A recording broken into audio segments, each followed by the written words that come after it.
كصحفيين محترمين وكن لكم كل احترام وكل تقدير، هو يعني إعطاء المعلومة للجمهور الكريم. فبالنسبة لكرة القدم، بالنسبة للحارس، فانتم كتعرفوا بأن الحارس شهاب، عندنا الحارس بن عبيد، وعندنا غنيمي. الثلاث الحراس بالنسبة لنا كلهم مهمين. تم درت الاختيار لهم نظرا لاعتبارات كثيرة. أما من خلال السؤال ديالك كنقاول الحديث على شهاب وعلى بن عبيد، فالمدرب من بعد فترة من الفترات قبل الدخول للمنافسات يحدد الحارس رقم 1 والحارس رقم 2 والحارس رقم 3.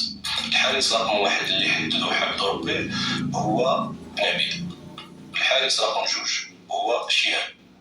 لكن لاحظتوا بأنه، وهنا نقول كان عندنا شوية ديال الشجاعة، يمكن الناس ما عارفينش هاد الأمور، ولكن كان عندنا شوية الشجاعة في المقابلة الأولى أو خير المقابلة الأولى في كأس العرب. وكانت عندنا الشجاعة أننا اللاعبين اللي جاو متأخرين بما فيهم بن عبيد ناخذ القرار أننا ما نخوضوش بهم المقابلة الأولى تفاديا لماذا؟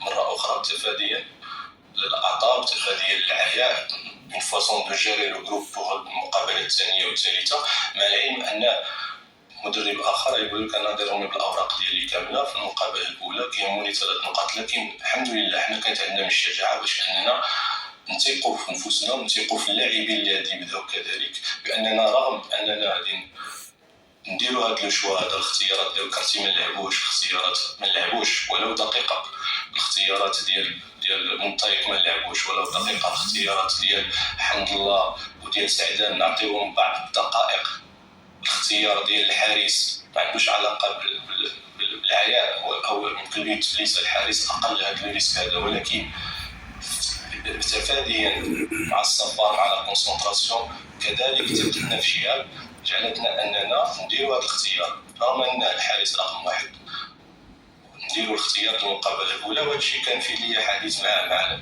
الحارس وكانت الأمور واضحة. فكنشكرك على هذا السؤال باش أنه يتوضح هذا هو السبب علاش بن عبيد ما لعبش المقابلة الأولى وعلاش لعب المقابلة الثانية وعلاش يلعب المقابلة الثالثة. وهذا لا ينقص في طريق في صلاح الدين شهاب ولا شيء، لأنه هو حارس كبير، حارس عظيم، وبين عليها في المقابله اللي فاتت كيف ما بين عليها في الوقت فاش كان معايا في المغرب الفاسي، كيف ما بين عليها كذلك في هذه السنه هذه، لانه من افضل الحراس اللي كاينين في البطوله الوطنيه المغربيه.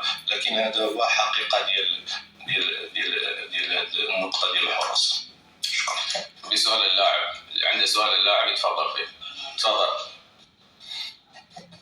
مهدي عبد الله، دوري مغير من القناه السعوديه. سؤال للكابتن محمد مفيد، كونك في خانة الظهير الأيمن، من اللاعب الذي تخشى مواجهته من المنتخب السعودي، خصوصا أن سالم الدوسري مساهم في 5 أهداف في هذه البطولة وراح يكون ركيزة أساسية في المنتخب السعودي؟ شكرا على السؤال ديالك. نقدر نقول لكم كنخشى حتى شي لاعب، كنخاف حتى شي واحد اللي غيكون في الكوطه ديالنا. غنديرو الخدمه ديالنا كوميلفو وغادي نخرجوا بطاقة الأطراف إن شاء الله الرحمن الرحيم، وغندو للطوابة باش نحلو الضروري إن شاء الله الرحمن الرحيم. شكرا لحضوركم. شكرا كابتن طارق. شكرا لكم.